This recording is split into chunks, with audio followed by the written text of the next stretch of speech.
Welcome to a special episode in conjunction with SAIL, the Swansea University Alumni magazine. The theme of the 2024 issue is culture, celebrating the wide array of talent which has passed through the university's doors over the years. So join me, Jon Doyle, as I chat to some of those who've gone on to find success, find out what their path to publication looked like, and the role Swansea played in shaping the journey of their careers.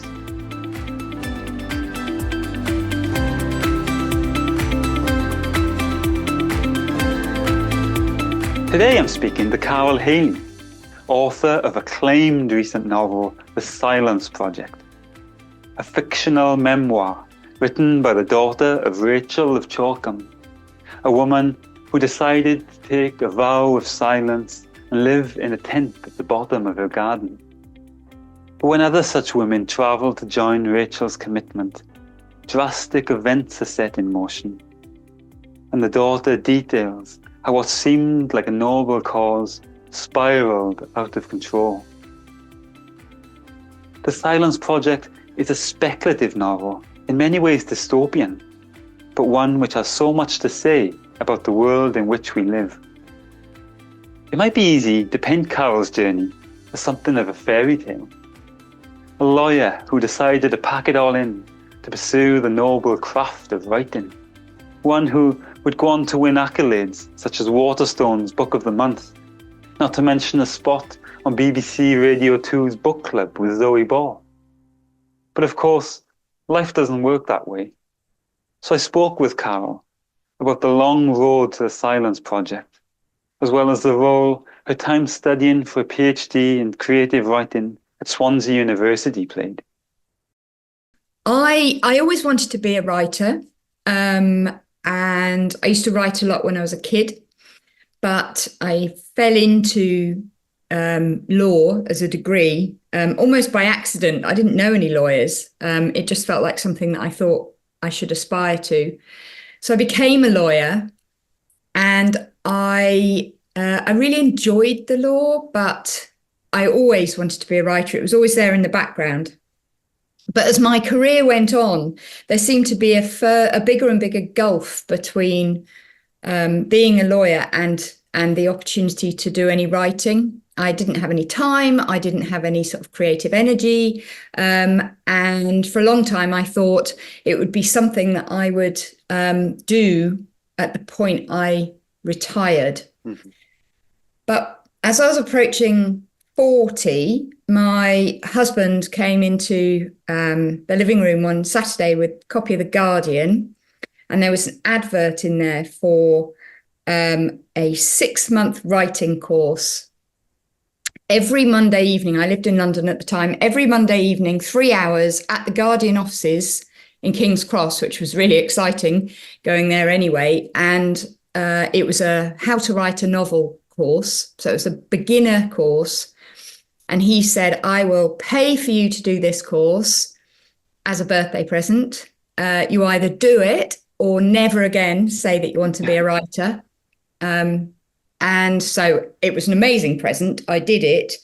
And the second amazing thing about that was it was taught by Bernardine Evaristo, the Booker Prize winner. She hadn't won the Booker then. She hadn't written Girl, Woman, Other that won the Booker at that point, but she is a fantastic teacher. And she really inspired me to take my writing seriously. The problem was I was still a lawyer, and it took me another 2 years to decide to leave the law and to leave my lovely salary behind and become an impoverished want-to-be writer and student. But I did. I left completely the law, and I did a full-time MA at Goldsmiths because we still lived in London at the time. And then at the end of that year, we moved to Wales. We'd always had a small place in Wales, but we moved permanently to Wales. My husband is Welsh. And so I wanted to do a PhD, and Swansea was the sort of obvious place to do it. And that was how I ended up at Swansea doing a PhD in creative writing. Wonderful. And before we move on to Swansea, do you have material which you've been working on, which you took to those classes originally, or were you kind of starting? No, I had a blank page. Okay. And I remember vividly and occasionally I go to the place where I did the first ever bit of writing she got me to do. I mean, as I say, I did write as a kid, but as an adult, the very first bit of proper creative writing I did was in Terminal 3 at Heathrow Airport, because the first bit of homework after the first session that Bernadine gave us was to go to a public place and just sort of observe the people that were there, and basically write not even a short story, but sort of fictionalize a bit what they were doing. And that weekend, that week, my husband had been away on business, and I had to go and pick him up from the airport. So I went early, and so I wrote a piece in Terminal 3 of Heathrow Airport. It's obviously not for public consumption. It must have been daunting, though, going into something like that because obviously I guess you felt sort of in control in your career and that kind of things that developed to a certain level, and then to be thrust into where you were back to being a novice again. I guess it must have been difficult to. I just loved it, actually. I didn't find it difficult because I didn't really have any expectations. Okay. I mean, I really wanted to write, but honestly, when I did that course, it never crossed my mind that I would, even though it was called How to Write a Novel, it never crossed my mind that I would actually even complete a novel, let alone have one published.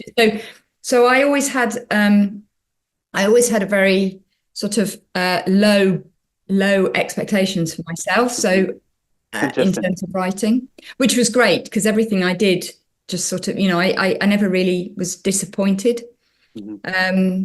I've always just been thrilled and slightly baffled by the fact I've managed to achieve writing a novel. I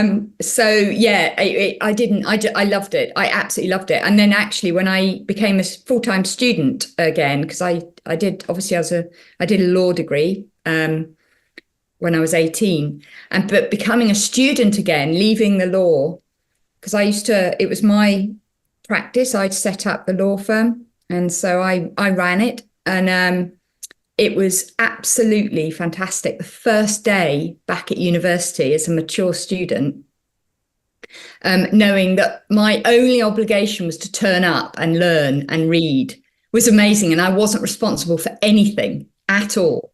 And that was, yes, it felt like I'd been liberated from years of responsibility and being in charge and making decisions. So being a mature student for me has been, both at Goldsmiths and Swansea, has just been an absolute joy. I've absolutely loved it.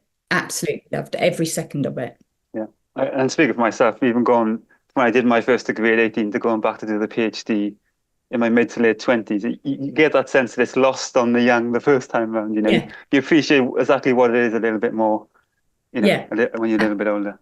Absolutely. And I think if it's something you go back to, even after it is just a gap of a few years, you're making the decision to go back to it. Whereas I think certainly for me, going to university at 18, I was, as long as I sort of achieved the results, I was always going to do it. It wasn't really a conscious decision for me. Yeah, sure. I was the first in my family to go to university, but nevertheless, it was always assumed by me and my parents and my teachers that as long as I got the grades, I'd go. So it wasn't really ever a conscious choice. So to choose to go back to first Goldsmiths and then Swansea, I think I really appreciated the experience far more. Fewer parties, though. Yeah. That's a worthy sacrifice, I think. Yeah. So Swansea then. You ended up at Swansea doing your PhD. Do you have any specific memories there which you feel really shaped the writer you'd go on to become? Well, I was really fortunate to be supervised by Alan Bilton, as you were. And he's a fabulous writer, but he's also, I just think he is so brilliant at, for me, he took my writing so seriously that I sort of had to take myself as a writer seriously, which was a real gift, I thought, from him. I did it full time, so over 3 years, met with him once a month for 3 years. And I can honestly say I never left a supervision meeting with Alan without feeling kind of invigorated and enthusiastic about my own writing. And that I know that that's not everyone's experience, but with other supervisors necessarily, but that was just brilliant. I've got so much to thank him for. The other thing that I didn't even realize would be a possibility, that's sort of ancillary to being a student doing a PhD at Swansea, was being a reader for the Dylan Thomas Prize. And I still do it. But the first year, sort of actually having the opportunity to just on the periphery be involved in sifting through the submissions for something that's so prestigious, it just felt like I could peer over into the industry, and if I really put in the effort, I could get into the industry that I wanted to be in, because I was sort of touching it through the Dylan Thomas Prize. So, and I still love being a reader for the Dylan Thomas Prize. I think it's something that Swansea University should be very proud of being involved with. But I've been to several other universities and seen the kind of writing setups there. And while they're all strong, Swansea seems to be connected globally in ways which other ones aren't, which is a real kind of strength. Absolutely. Yeah. I think the opportunity each year to invite international writers of such incredible caliber to come and take part, in the event and read their writing and read their books and that sort of thing. I just think I think it does elevate what Swansea has to offer. I mean, like, we were there and we overlapped most of the time, but like 3 or 4 years. And when I go through like the bookshelf now, I'm like, oh yeah, I've seen those. I've seen them read. And it's all just because they came to Swansea one time. Yeah. And maybe at the time it didn't kind of strike me how lucky we were to have, 5 or 6 authors every year turning up, like the best of the best. Absolutely. Yeah. Yeah. No, I completely agree. So Swansea was a success, and I understand, apart from having the Viva on Zoom, we kind of spoke about this recently, but you had a virtual end maybe wasn't quite as fitting. No, it was, I did my Viva I think it was the second lockdown, I think. But it was, well, at that point, I just felt grateful that it was possible to do a Viva. Yeah, sure. we all survived long enough for me to do it. So, yes, I have nothing but good memories about the PhD, and eventually I got to have a graduation ceremony. I think something like 18 months later. I think it was 18 months later. But again, I'm just grateful that it happened at all. So yeah, sure. I guess good things come to those who wait, isn't it? So. Yeah. Almost at the same time as that, I'd imagine, the Silence Project became a thing. And the success for that has kind of run away and taken the world by storm. Was it strange to finally achieve something which you've been kind of pining after for so long? It really was. As I say, as I said earlier, I didn't have, I always wanted to have a book published, but I didn't really expect that I would. And actually, I had quite a rocky path to publishing the Silence Project. So the Silence Project is the third novel I've written. The second one was the one I wrote during my PhD, but my first novel I started on the Guardian course with Bernardine Evaristo, and then I finished during my MA. And I got an agent for it pretty much straight away. And he was really, really positive. But he sent it out and it didn't sell. And that was okay. I sort of took that on the chin. I knew enough of the industry by then to know that many writers don't. Their first novel isn't the one that sells necessarily. But it was disappointing, but I had no particular, it just motivated me to carry on. So I wrote my PhD novel, and he was still my agent at that point. And I sent it to him, and he said that he thought the writing was great. Yes, he could see that I was a good writer still, but he didn't like what it was about. And he refused to send it out to anyone. And I met with him a couple of times, really just to ask him what I could do to improve it, what could make it better as far as he was concerned, or how I could change it that he would think it was worth sending out. And he never gave me any suggestions. He just said, come back when you've written another one. And I didn't go back to him. And we parted ways. It was amicable, but I thought at that point, so I've had my opportunity. That was it. I thought it's fortunate enough and unusual enough for so many aspiring writers to have one agent. There's no way I'm going to have another one. And I found that really, really difficult, because I thought that was it. I thought, I've given up my career in law. I thought I was, sort of poised to be able to sell a book. And now I'm back kind of where I started, with no agent, no published book. In fact, I'm behind where I started, because I've been through that, and I probably will never have the opportunity again. And yeah, I found that really tough.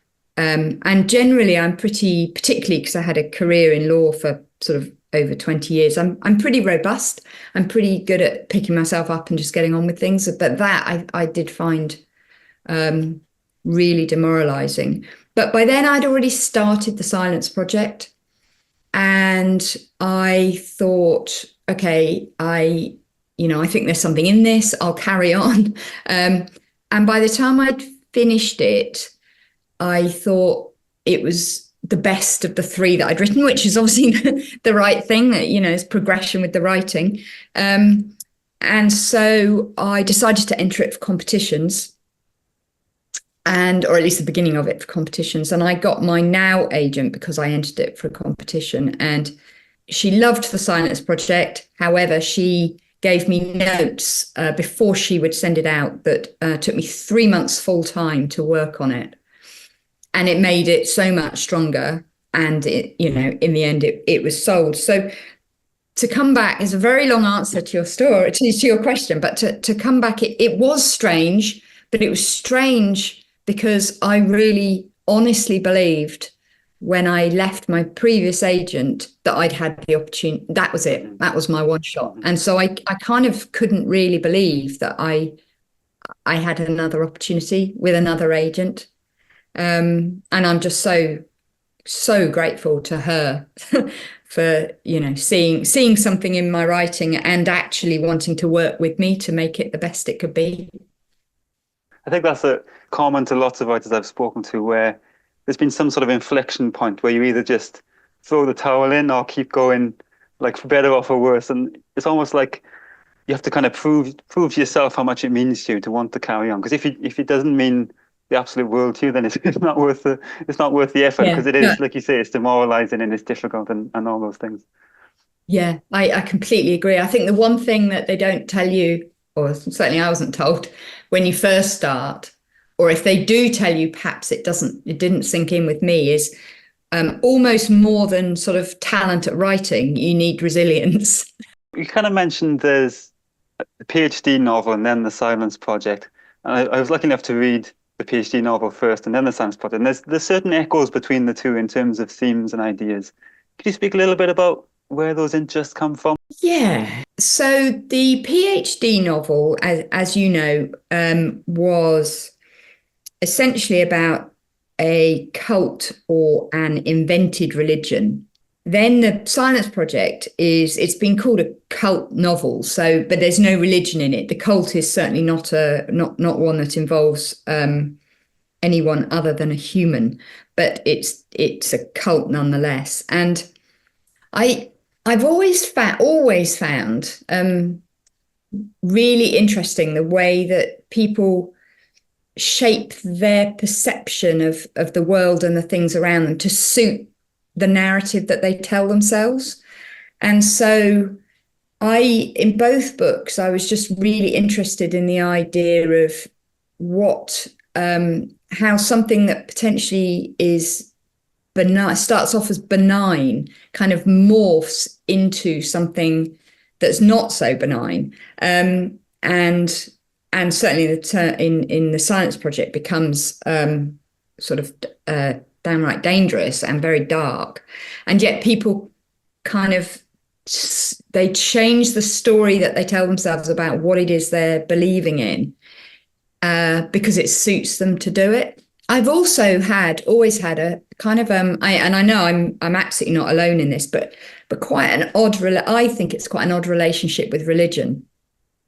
I'm an atheist, but one of my favourite places in the world to go is into a church or a mosque. It's somewhere religious. There's something for me. So I went to Istanbul 3 weekends ago, and I went into the Blue Mosque and the Hagia Sophia Mosque. And for me, it feels like a transcendental experience, and yet it's not God that I'm finding in these places. It's people and the sort of unbroken thread of people that have been going in there into these buildings for so many centuries. And I've always been really fascinated with the fact that religion I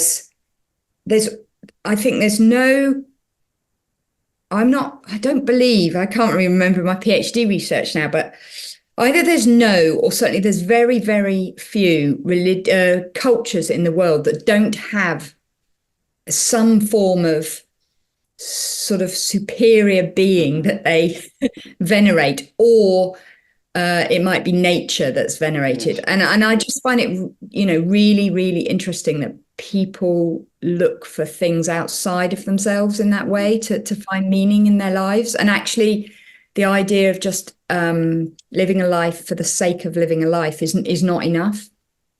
It's a really complicated answer to your question, but I still find it really, really fascinating. And it's probably something, my next book doesn't touch on it, but it's probably something I'll come back to. And so, but the Silence Project is overtly not religious, but it is a cult though. And it definitely drew on a lot of the research that I did for the PhD, which obviously you saw, Jon. Which brings me to my next question in quite a nice way. Listening to us talk about it there, it might be suggested as quite a difficult, lofty book with all these ideas going on, which it is on one hand. But on the other hand, it's also a page turner. And it does lots of things which would tick boxes for people who, I'm going to show my snobbery here, but who read a commercial kind of fiction. It's got a foot in both worlds and it can kind of please both parties. I just kind of wondered how aware you were of that balance while you were writing. Was it something intentional, or was it just, I don't know, did writers think in those ways? I'm not sure. I think it's a really good question. I have to say I'm delighted you think it's a page turner, because more than anything else, I wanted to write a book that was sort of entertaining and people would read it, and when they got to the end they wouldn't think it had been a waste of several hours of their lives. That more than anything else, that's what I wanted to do. So I certainly didn't write it as some form of polemic or to make some point about cults or anything else. I also write books that I want to read, very much so. And I find that I read books generally that are treading a line between, I guess, like literary fiction and commercial fiction. So I think I've ended up writing a book that is exactly the sort of thing that I would spend my time reading. I didn't have in the forefront of my mind, is this commercial enough to sell well? Or I didn't think of it in those terms at all. But I guess I trusted my own instincts enough that if I ended up writing something that I would want to read, then hopefully other people would want to read it as well. So the theme of the magazine is culture, and I'm kind of interested in this in both directions. So the first thing, your book seems to be resonant in lots of different ways, and in ways which, I was watching the news while I was reading it, and there were things sort of echoing, which maybe isn't the best thing in the world, but for you, it kind of worked out well. But I was most interested in how much kind of present day events or things going on around you shaped the book as you were working on it. So, I mean, the whole idea for the book, not in its entirety, but the sort of initial spark of inspiration for the book came when I realized that I was waking up every morning, and thankfully I was waking up every morning, but the first thing I was doing when I woke up every morning was to see what Trump had tweeted. Now, obviously, as far as I'm concerned, and many other people, that would be a malignant culture.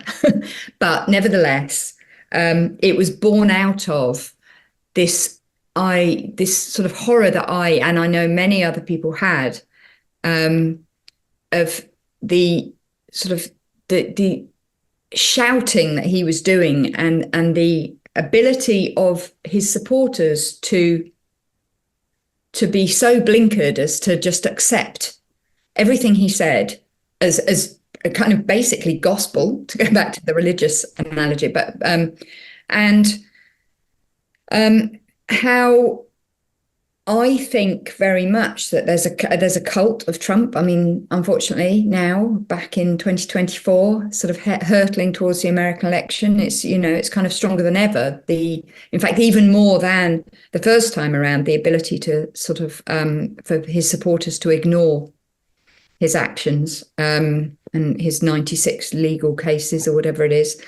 And so that was the spark for the book. But as I was writing the book, it was also in the post-Brexit period, and I think it actually pushed me to write in a more political way than I would otherwise have done, more overtly political way, because of this feeling. I remember reading an article in the New Statesman while I was writing it, and I should look it up and so I can properly credit who wrote it, but it was talking about the lack of civility in politics. And it's kind of such an old-fashioned word, but for me, it was a really powerful and sort of profound article in that the sort of debate had just, the ability to debate things in a reasonable way and listen to opinions from people that you don't agree with, and listen to them and perhaps kind of acknowledge that some of what they're saying is valid. And then for them to do the same to you has basically gone from politics for the time being. And that article, I think, with hindsight, has really shaped some of what I wrote in the book, because although I don't use the word civil or civility, but the Silence Project is very much about the idea that nobody's listening to what anyone else is saying. So it is, although neither Trump nor Brexit are mentioned in the Silence Project at all, thankfully, it came out of those two things. And as his presidency and the sort of post-Brexit vote unfolded, what happened then absolutely influenced how I finished the book. Yeah. Definitely. Sure, it's interesting, really interesting. And also, actually, while I think about it, I read a book that was massively influential on me personally, and also in the book, How to Be an Anti-Racist, by Ibram Zendi, I think his name's pronounced. And I read that again in the early days of writing it. I didn't read it with any view to it influencing the book, but that for me was really influential in the, again, it's not mentioned explicitly, but the sort of white saviordom that goes on in the book. Yeah.